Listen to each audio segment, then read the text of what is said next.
आपका नाम बताएं। मेरा नाम अबू बकर। हाँ, अबू बकर। अबू बकर। अबू बकर, क्या अच्छा लगा आपको? ड्रामा देखा आपने? कैसा लगा ड्रामा? बड़ा अच्छा। तो आप रो तो नहीं रहे थे? हैं, डरे तो नहीं थे?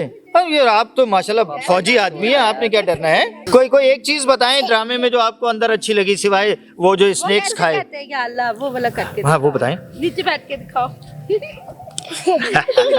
आप गुड़िया, आपने देखा ड्रामा? जी। कैसा लगा? बहुत अच्छा। क्या अच्छा लगा? मुझे स्कूटा जिन। जकूटा जिन अच्छा लगा? जकूटा जिन हमारे पास ही है, देखो है। अच्छा, तो वो जकूटा जिन ने क्या कहा था आपको?